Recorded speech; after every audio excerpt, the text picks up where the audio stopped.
There's a video everywhere right now calling itself the world's best budget knife, and claiming special forces actually carry it into the field. That's two enormous promises stacked on one cheap blade, and almost nobody buying it checks either one. Today we test every claim, one at a time: the steel, the tang, the edge, the lock, the price comparison, and finally, the claim everyone repeats but nobody can actually source. Some of it holds up under real pressure. Most of it doesn't. And the biggest promise in that title is the one claim you can never actually verify. I'm Ranger Jack. 17 years outfitting clients on alpine and winter backcountry trips. No brand deals. No free gear. I keep a mental list of every piece of kit that's failed a client, and this knife just earned a spot on it. Claim 1, the steel. Every listing for this knife leans hard on the steel name. It's printed in bold right under the price, like the name alone is a guarantee of quality. And I get why that works.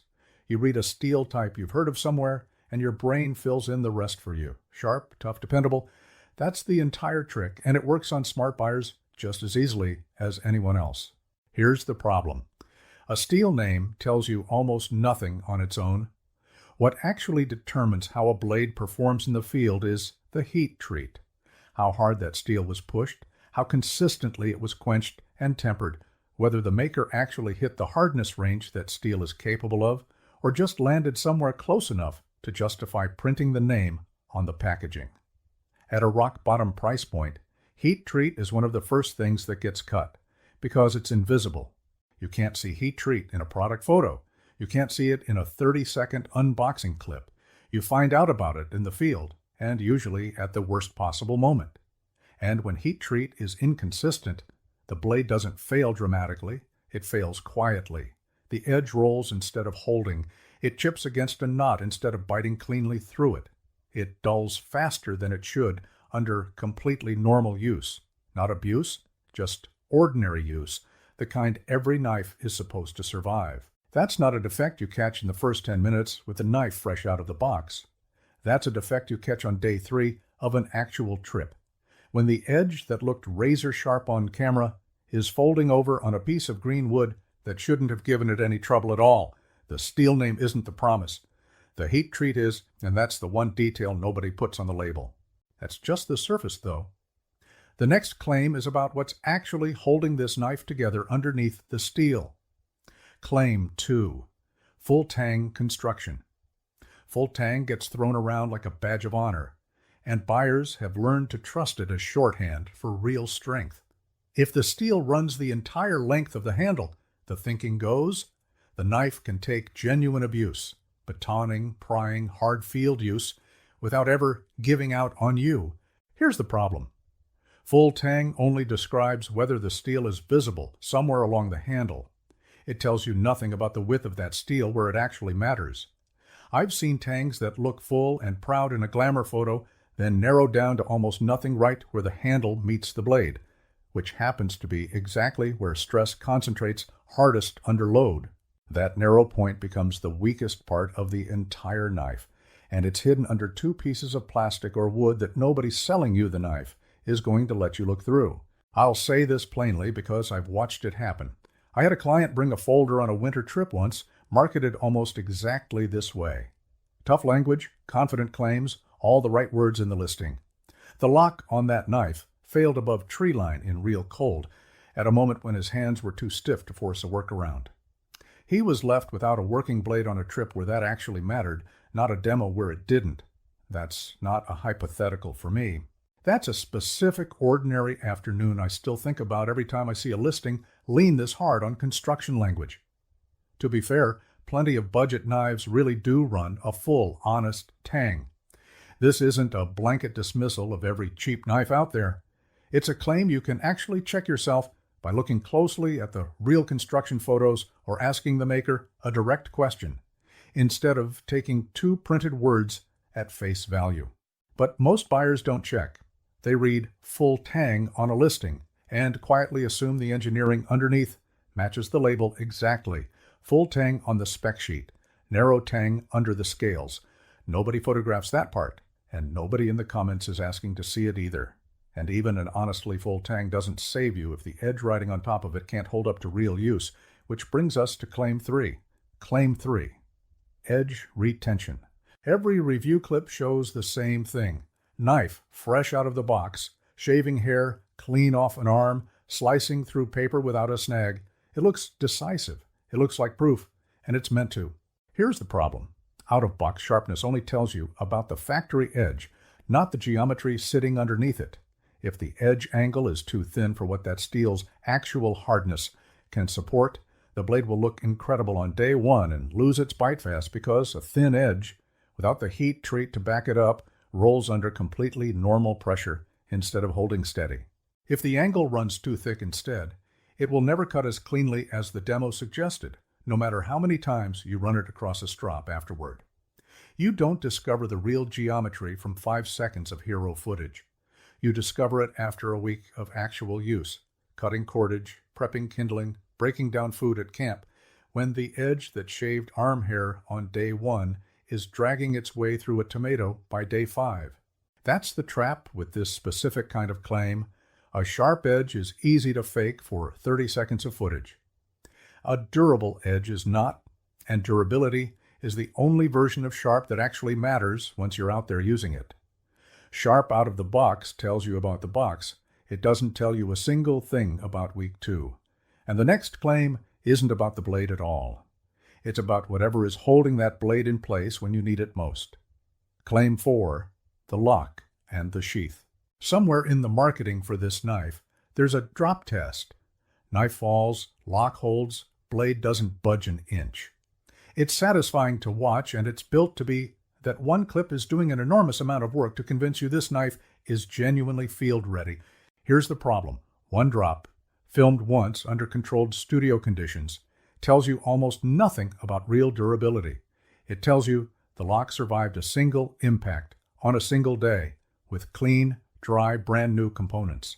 It does not tell you what happens after 50 drops, after grit works its way into the mechanism, after the metal has been through a few real freeze-thaw cycles, after the sheath's retention has loosened from actual months of use instead of sitting untouched in a drawer.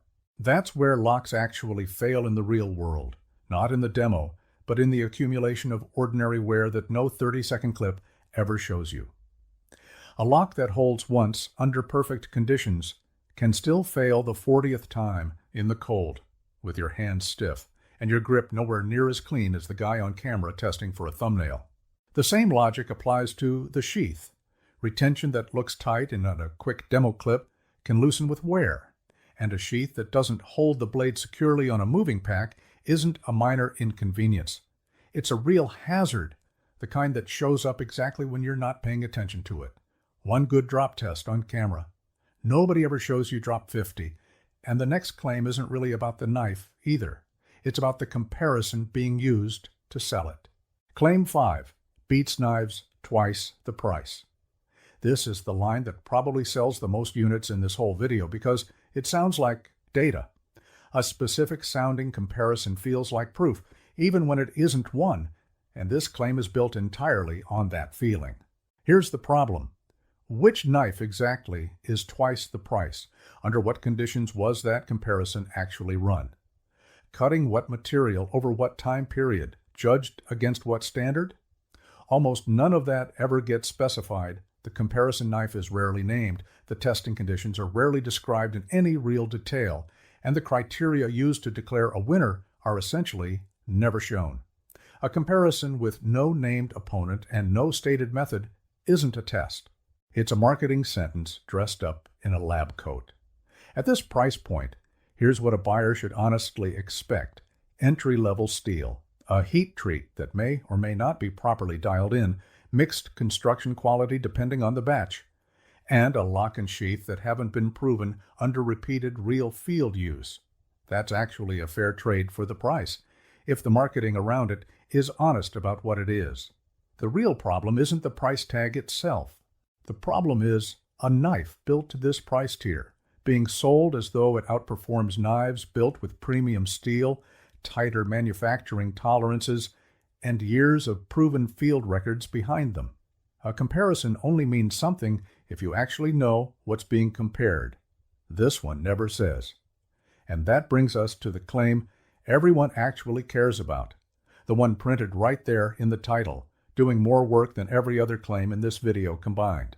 Claim 6, used by Special Forces. This is the claim carrying the entire video on its back. It's the one repeated in the comments over and over, the one people cite back to each other as though it's already been settled, the one that makes a cheap knife suddenly feel like it's been vetted by people whose actual lives depend on their gear. Here's the problem. I can't confirm it. And more importantly, neither can the person who put it in the title, and neither can you, no matter how much digging you do. Official military units and the special operations units included generally don't publicize their gear procurement. They don't issue statements confirming which knife brand a given team happens to carry, and there's a reasonable explanation for that. Operational security has nothing to do with satisfying a product listing. What that means practically is that a claim like this usually isn't something you can verify or debunk with a quick search, no matter how confident it sounds. It just sits there, permanently unconfirmed, quietly doing its job, which is to borrow credibility that was never actually earned in the first place. That doesn't mean the claim is definitely false. I want to be fair about that, because overcorrecting into blind dismissal isn't honest either. It means the claim is unverifiable, which is a different problem, and arguably a worse one for you as a buyer. A false claim can eventually get caught out and corrected. An unfalsifiable claim just sits there forever, doing exactly what it was built to do because nobody can ever quite prove it wrong, and almost nobody tries, because it's a lot easier to repeat a cool-sounding line in the comments than to go looking for a source that was never going to exist. Think about what you're actually being asked to do here. You're being asked to base a real buying decision on the one claim in this entire title that cannot be independently checked by anyone, while 5 other claims, the ones you actually could verify with a little scrutiny, don't fully hold up once you look closely. That's not a coincidence. That's simply the order in which good marketing tends to work. Put your least verifiable, most impressive-sounding claim front and center in the title, and let the checkable stuff quietly ride along on its coattails, hoping nobody separates the two. The one claim you can't check is the one everyone repeats the hardest. That alone should tell you something. So that's the case against every claim in that title, one at a time. Now here's what I'd actually tell a client standing in front of a knife like this at a gear counter.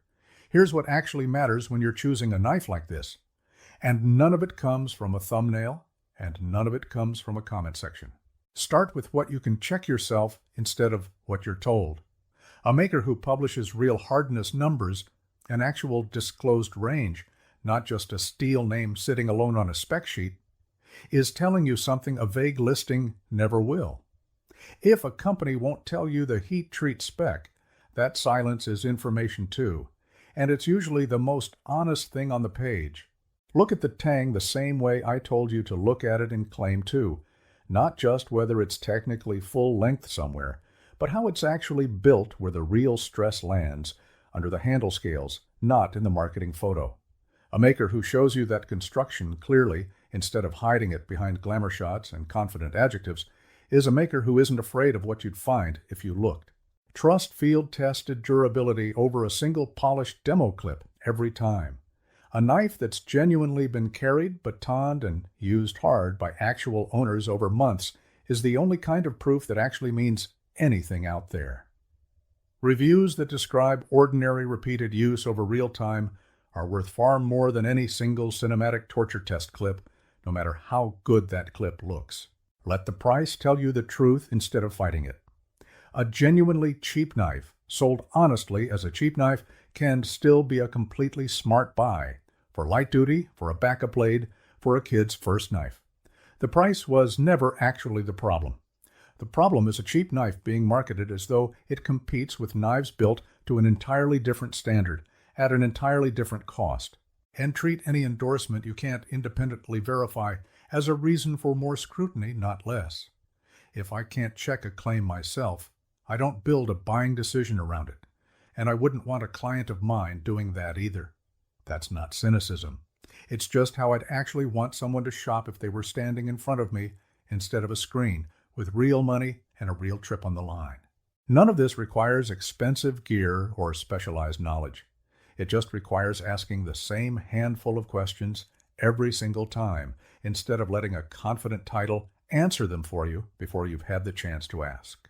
Before you buy anything marketed this way, run it through this short list. Check the steel type and specifically ask whether the listing gives you a real disclosed hardness range, not just a name you recognize. Check the Tang construction yourself or ask the maker directly, instead of trusting the words full Tang at face value. Look for evidence of independent, repeated field use over time, not a single polished demo clip, before you trust any durability claim. Run the price to performance math honestly. At this price, what should you actually expect?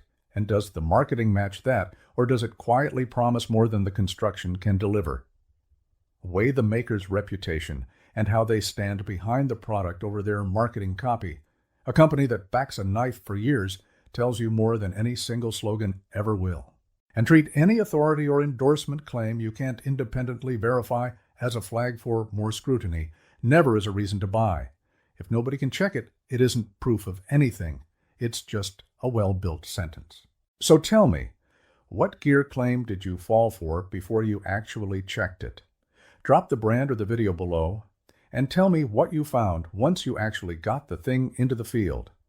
If you've got a budget knife that's genuinely held up for you, real use, real conditions, no marketing language involved, I want to hear about that one too, because those are exactly the ones worth knowing about. And if there's a claim out there you want tested the same way we just tested this one, put it in the comments. I've got a running list of gear worth checking, and I'm not anywhere close to running out of material.